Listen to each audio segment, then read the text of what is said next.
तो फ्रेंड्स, आप में से जो भी लोग हमारे चैनल पे पहले से बने हैं उन लोगों ने ये तो फॉर्म भर लिया होगा, क्योंकि यहाँ पे फ्रेंड्स अब मात्र 3 दिन का समय बचा हुआ है और ये एक ऐसी वैकेंसी है, अगर आप इसको मिस कर देते हैं तो एक अच्छा अपॉर्चुनिटी आपका मिस हो जाएगा, क्योंकि यहाँ पे कोई एग्ज़ामिनेशन नहीं होने वाला है, नो एग्ज़ामिनेशन, ठीक है। और आपको ये भी बताएंगे कि हाँ कितना प्रतिशत आपका है, कि अगर है तो उसमें चांस क्या क्या आपका होने का है या नहीं है। और बहुत लोगों ने कुछ गलतियां कर दी हैं फॉर्म भरते समय, और वो अब इंतज़ार में है कि इसका करेक्शन डेट कब आएगा। तो करेक्शन डेट का तो पहले से मेंशन नहीं है, आएगा भी या नहीं आ पाएगा। तो जिन लोगों ने पहले गलतियां की हैं, अगर नाम में, डेट ऑफ बर्थ में और कैटेगरी में गलती की है, उन लोगों को दिक्कत का सामना करना पड़ सकता है। सबसे ज़्यादा दिक्कत का सामना करना पड़ता है अगर जाति भरते समय अपने जाति या मेल या फीमेल में कुछ गलती किया हो तो, ठीक है।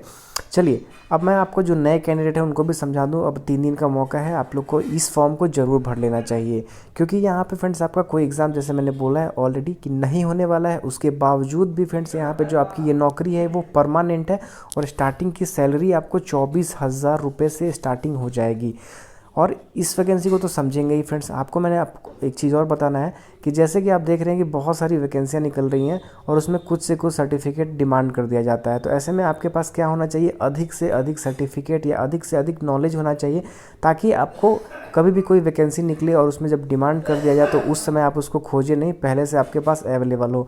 तो इसलिए फ्रेंड हम लोगों ने आपके लिए फ्री कोर्सेज भी अवेलेबल कराए हैं। आप इसको मोबाइल में देख के सर्टिफिकेट ले सकते हैं। तो इसको ज़रूर इनरोल कर लीजिएगा, ताकि हाँ एक आपके रिज्यूमे में एक नया कॉलम ऐड हो जाए। क्योंकि जब आप रिज्यूमे बनवाते होंगे तो आपको ये महसूस होता होगा कि आपके पास कुछ नॉलेज है ही नहीं, बस मैंने क्वालिफिकेशन मैट्रिक इंटर पढ़ा है और बाकी तो एक्स्ट्रा कुछ आता ही नहीं है। तो इसीलिए इस कोर्स को ज़रूर कर लीजिएगा, आपके फ़ोन में होगा, एक पैसा भी नहीं देना होगा और ये बहुत कम दिनों के लिए है। तो जल्दी से जल्दी इसको रजिस्ट्रेशन कर लीजिएगा, लिंक डिस्क्रिप्शन में हमने दे दिया है। तो पहले उसको समझते हैं। तो फ्रेंड, जैसा कि आप लोग को पता है कि आजकल बहुत सारी वैकेंसी में अलग अलग सर्टिफिकेट भी मांग दिए जाते हैं। तो ऐसे में आप लोगों को जहाँ से जितने सर्टिफिकेट और जितना नॉलेज मिल सके वो ज़रूर हासिल कर लेना चाहिए।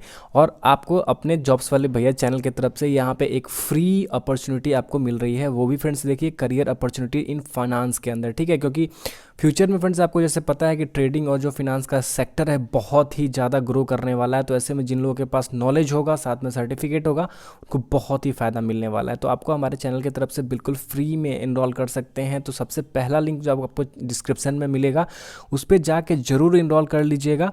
और यहाँ पे फ्रेंड्स आपको फाइनेंशियल मार्केट को अच्छे से समझाया गया है, और इस सर्टिफिकेट की वैलिडिटी 3 साल तक है आप लोग, ठीक है।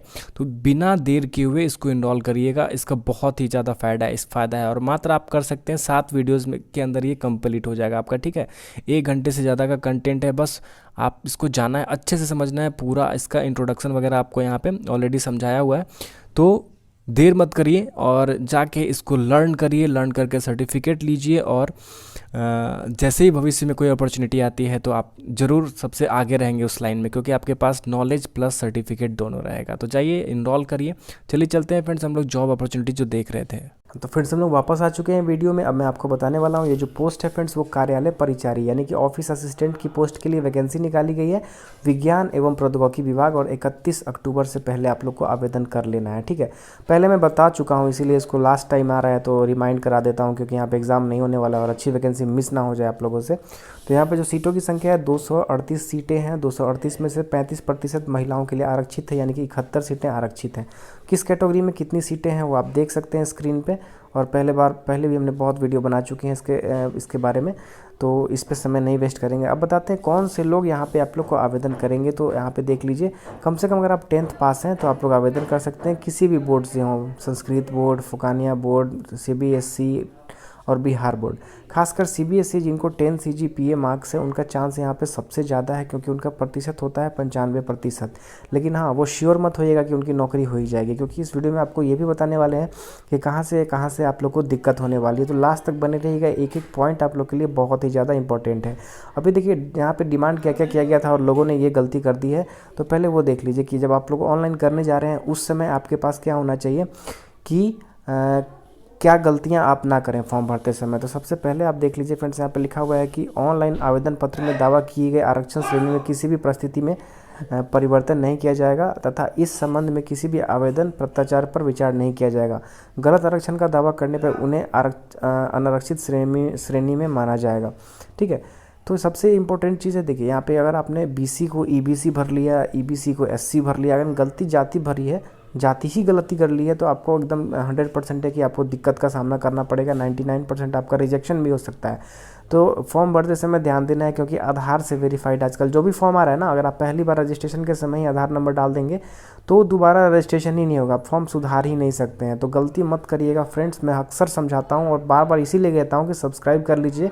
आपका एकमात्र ऐसा चैनल है जो आपको भाई बन के समझाने वाला है, ठीक है। मैंने कि आपको पूरी कोशिश करता हूँ कि आपके फॉर्म में कोई गलती ना हो और आपकी नौकरी जल्दी से जल्दी लगे, ठीक है। देखिए अब उसके बाद है फ्रेंड्स यहाँ पे जाति, अनुसूचित जाति एवं अनुसूचित जनजाति यानी कि एससी और एसटी कैटेगरी के लिए क्या चीज़ें कही गई हैं कि अनुसूचित जाति एवं अनुसूचित जनजाति के अभ्यर्थियों के लिए राज्य सरकार द्वारा अधिसूचित सक्षम पदाधिकार द्वारा निर्गत जाति प्रमाण पत्र एवं स्थायी निवास प्रमाण पत्र मान्य होगा। तो आपको क्या करना है, आरओ लेवल सबसे नॉर्मल जो होता है फ्रेंड्स, आरओ लेवल का निवास प्रमाण पत्र और जाति प्रमाण पत्र वो देना पड़ेगा एससी एसटी के कैंडिडेट को, कोई दिक्कत नहीं है, ठीक है। फॉर्म भरते समय अगर आप उसमें से कोई गलती चीज़ करेंगे तो दिक्कत हो जाएगा, जैसे कि उसमें का सर्टिफिकेट नंबर मांगा जाएगा, निर्गत किस दिन हुआ है वो चीज़ मांगा जाएगा, और वो सर्टिफिकेट आपको काउंसलिंग तक रखना है ताकि दिक्कत ना हो, ठीक।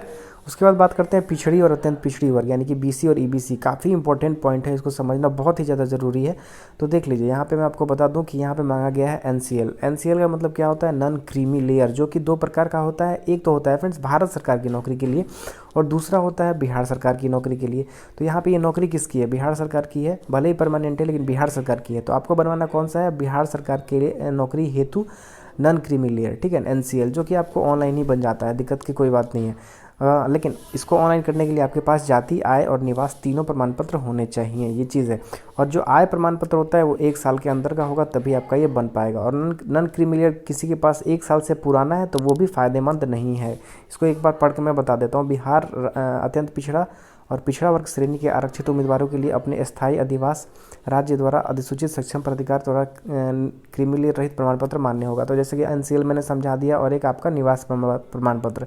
ऑनलाइन आवेदन करने के समय क्रीमिलियर रहित प्रमाण पत्र अभ्यर्थियों के पास भौतिक रूप से उपलब्ध होना अनिवार्य है, जिसकी निर्गत संख्या, तिथि सहित ऑनलाइन आवेदन में अंकित क्रीमिलियर रहित प्रमाण पत्र को काउंसलिंग के समय मूल में प्रस्तुत करना अनिवार्य होगा। 1 वर्ष से अधिक पुराने क्रीमिलियर रहित प्रमाण पत्र स्थिति में सामान्य प्रशासन विभाग, यानी कि 1 वर्ष से पुराना होगा तो आपको दिक्कत का सामना करना पड़ जाएगा। तो आप 1 वर्ष से पुराना मत, नया बनवा के ही करना था। अभी तो समय नहीं है, जिनके पास ऑलरेडी अवेलेबल है वही लोग आवेदन कर पाएंगे, क्योंकि अब नया बन नहीं पाएगा, 2 से 3 दिन ही बचा हुआ है। काउंसलिंग के समय उक्त प्रमाण पत्र स्वघोषणा समर्पित नहीं करने पर अभ्यर्थियों को आरक्षण का लाभ नहीं दिया होगा, ठीक है। तो जो भी आप यहाँ पे अपलोड करने वाले हैं उसको सारी चीज़ों को आप लोगों को जब काउंसलिंग के लिए बुलाया जाएगा तो उस समय आपके पास होना अनिवार्य है। आरक्षण का दावा करने वाले विवाहित महिलाओं का जाति क्रीमी लेयर पर पत्र उनके पिता के नाम एवं पता से निर्गत होना चाहिए, ना कि उनके पति के नाम से। यहाँ पे देखिए महिलाओं के लिए एकदम स्पष्ट लिखा हुआ है कि जो जाति होता है महिलाओं का वो उनके पिता के नाम से होना चाहिए, पति के नाम वाला वैलिड नहीं होगा। पति के नाम का आपका निवास वैलिड हो जाएगा, आय वैलिड हो जाएगा, लेकिन जाति उनके पिता के नाम के ही होना चाहिए, जिस पर निवास उनके पिता का ही हो, ठीक है। यहाँ पे स्पष्ट ये भी लिखा हुआ है कि सामान्य प्रशासन विभाग पटना के ज्ञापन संख्या इतना आलोक में नियुक्ति प्रोन्नति नामांकन के जारी प्रक्रिया के बीच आरक्षण कोटि में सुधार बदलाव, यानी कि फॉर्म भरते समय आपको गलती नहीं करना है कैटेगरी वगैरह में, तो पहले ही मैंने समझा दिया आप लोगों को। चलिए अब आपको बताते हैं फ्रेंड्स आगे कि यहाँ पे जो सिलेक्शन है वो कैसे होने वाला है। पहले आपको आय का जो है इसमें वो बता दें कि कितने कौन कौन से लोग इसमें आवेदन कर पाएंगे। तो आपकी न्यूनतम आय जो है फ्रेंड्स वो 18 साल कम से कम हो जानी चाहिए 1/8/2022 को, ठीक है। 1 अगस्त 2022 को अगर आप 18 साल के हैं तो आप लोग आवेदन कर सकते हैं, और अधिक से अधिक अगर आप 37 साल के हैं और जनरल के कैंडिडेट हैं तो आप आवेदन कर सकते हैं। वहीं अगर जनरल की महिलाएँ हैं तो 40 साल तक कर सकती हैं, और वहीं बात करें पिछड़ा वर्ग के पुरुष और महिलाएं तो 40 साल तक कर सकते हैं, और अनुसूचित जाति अनुसूचित जनजाति के हैं तो आप लोग 42 साल तक कर सकते हैं। चलिए ये सारी चीज़ें क्लियर हो गई फ्रेंड्स आपको। अब बात करते हैं कि यहाँ पे कि आपको सिलेक्शन कैसे होगा, चयन प्रक्रिया कैसे होगा। देखिए उससे पहले एक चीज़ आप लोग को ये चीज़ समझना ज़रूरी है कि एक इसमें कैटेगरी है जो विश्व बैंक पॉलिटेक्निक शिक्षा सुदृढ़ीकरण परियोजना अंतर्गत चतुर्थ वर्गीय कर्मी के रूप से नियोजित। तो यहाँ पे इसको मैं समझा देता हूँ। जो पहले से एक फ्रेंड्स आपको वर्ल्ड बैंक के थ्रू एक टिक्यूब चलाया गया था, जिसमें जो भी पॉलिटेक्निक और गवर्नमेंट इंजीनियरिंग कॉलेज है ये भर्ती भी उसी की है, उसी में आप लोग का जॉब लगने वाला है। तो वहाँ पे क्या किया गया था, जो पहले से कुछ एक योजना के तहत रखे गए थे चतुर्थ वर्गीय कर्मचारी, उनको 1 साल का 1 नंबर मिलेगा। अगर वो 5 साल काम किए हैं तो उनको 5 साल का वहाँ पे टोटल पॉइंट मिलेगा, ठीक है। लेकिन यहाँ पे बताया गया है कि नियोजित कर्मी 3 वर्ष कार्य किया गया है तो इस संदर्भ में विज्ञान प्रौद्योगिकी से प्रमाण पत्र उनके पास है तो उनको यहाँ पे 3 वर्ष अर्थात 3 वर्ष का उम्र में छूट मिलेगा, ठीक है। उम्र के लिए अलग है और मैं आपको अंक के लिए अलग बता देता हूँ। तो यहाँ देखिए अभ्यर्थी का जो प्रतिशत है, मेगा सूची कैसे तैयार किया जाएगा वो मैं आपको बताऊंगा कि एकदम मैट्रिक का जो प्रतिशत है उसके आधार पे आपको यहाँ पे किया जाएगा। और वहाँ पे साथ में ये भी बताया गया है कि जो पहले से कार्यरत है उनको अधिक से अधिक 1 साल के लिए 1 अंक और 5 साल से कार्यरत है तो 5 अंक दिया जाएगा। तो जो पहले से कार्यरत है, परमानेंट नहीं है वो, ठीक है। टेकविप चला था एक जो योजना है भारत सरकार का, उसके अंतर्गत उन लोगों का बहाली किया गया था। तो उन लोगों का अगर 5 साल हुआ तो अधिक से अधिक उनको 5 ही अंक मिलेगा, तो उन लोगों से डरिएगा नहीं।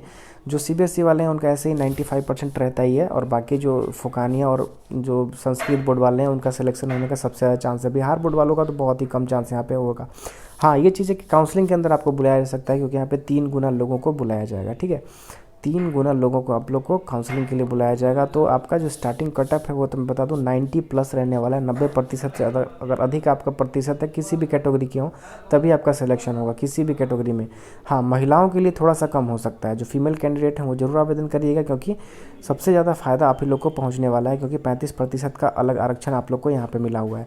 तो ये वैकेंसी मैंने अच्छे से समझा दी आप लोगों को, और लास्ट डेट है तो इसीलिए दोबारा से समझा दिया है। और जो भी आपको सीटें हैं आप देख सकते हैं किस कैटेगरी में कितनी सीटें हैं, तो अपना देख लीजिएगा। 3 दिन का समय बचा है फ्रेंड्स, 31 से पहले ऑनलाइन कर लेना है।